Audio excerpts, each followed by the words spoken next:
You're watching Newsday TV. Thanks for joining us. I'm Ken Bufa. A Newsday investigation has found a school bus driver has been accused of sexually abusing a minor at his previous job.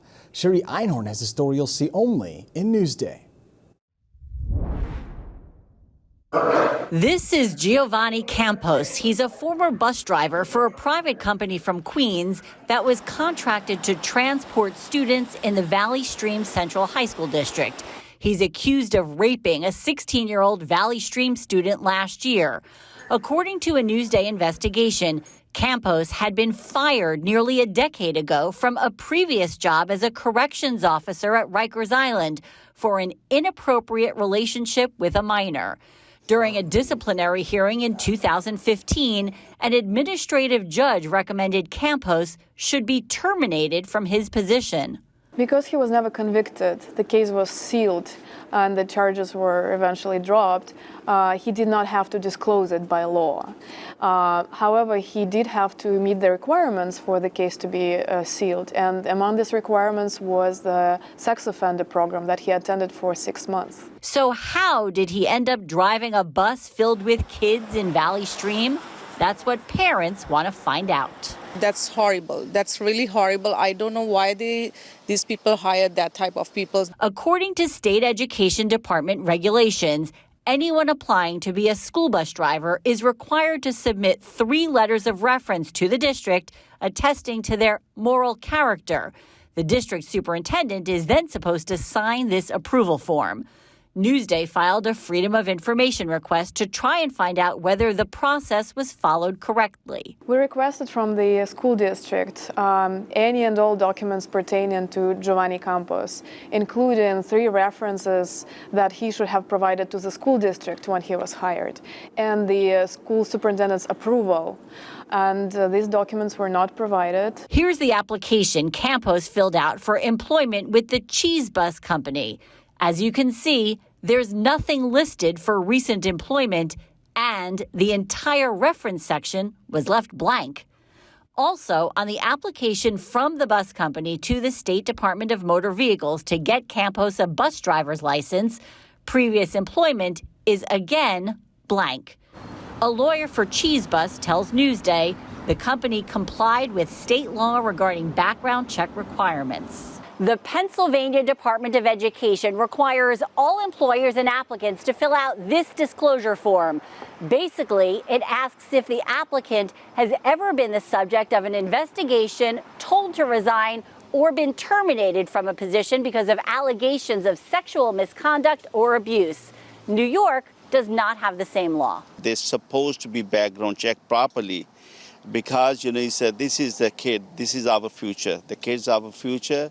The criminal case against Campos is still pending. He pleaded not guilty and is currently behind bars. There's also a civil lawsuit against him, the bus company, the school district, and Nassau County. The district superintendent told Newsday the district no longer uses the Cheese Bus Company and that the district does not comment on pending litigation.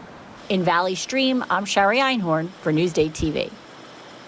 To read more about this story, go to Newsday.com, click Get More below the Newsday TV video box. And a 19-year-old has died after being hit by a driver who was allegedly under the influence. 21-year-old David Alfaro was arrested and charged with driving while ability impaired by drugs. Police say Eric McPherson was riding his bike across Joshua's Path in central Islip last night when he was struck.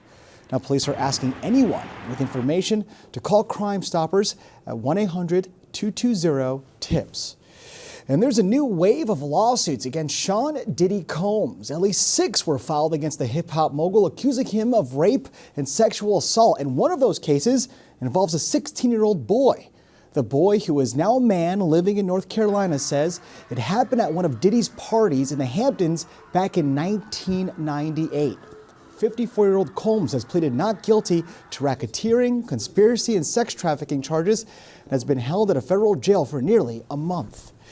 And a nonprofit has created the first ever Oyster Sanctuary in Babylon. The group, called Save the Great South Bay, hopes this will grow the population and improve water quality. It's located in Amityville off the Great South Bay. This is the 4th sanctuary the group has created. And Indigenous Peoples Day was celebrated on the East End today. This is the first time the Shinnecock Nation has hosted the holiday event. It was at the Aguamam Park in Southampton. It featured Indigenous speakers, vendors, food, and more. From working construction in Ecuador to working in the medical field, this Long Islander is living his American dream. Sherry Einhorn has a story you'll see only in Newsday.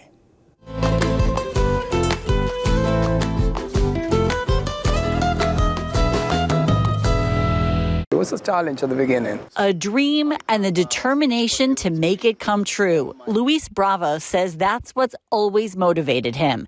He went from working construction in Ecuador to graduating from nursing school here in the United States.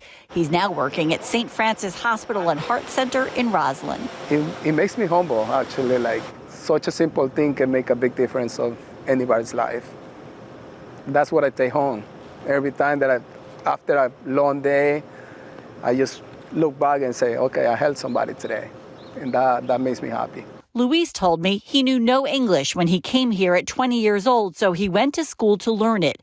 He worked at JFK Airport, then went to college to become a medical assistant before going back for his nursing degree. Throughout my clinicals, I met so many Spanish-speaking patients. And I feel like that was the need in this hospital. Luis works on a stroke unit. So I fell in love with the unit. I really like the environment, the profile of the nurses.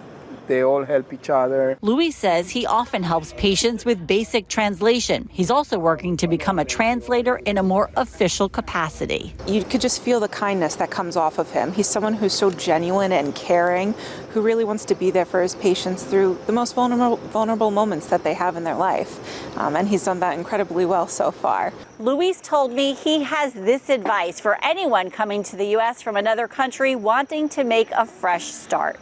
My best advice will be learn English. It's very important.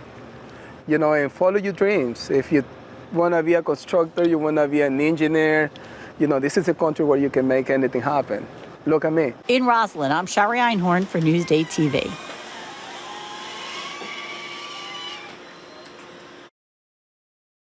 Love to hear great stories like that. Now be sure to tune into Newsday TV tomorrow at 11 a.m. for our Hispanic Heritage Month special.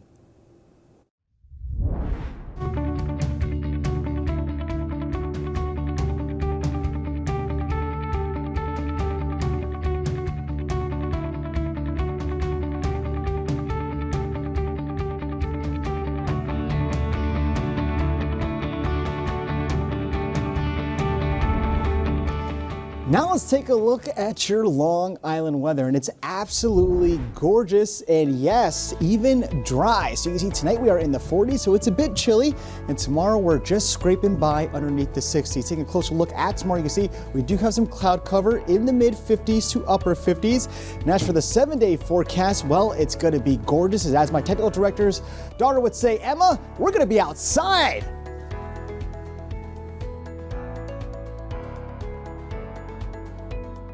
Long Island weather is brought to you by PTRC. You're watching Newsday TV. I'm Ken Buffa. Thank you so much for joining us.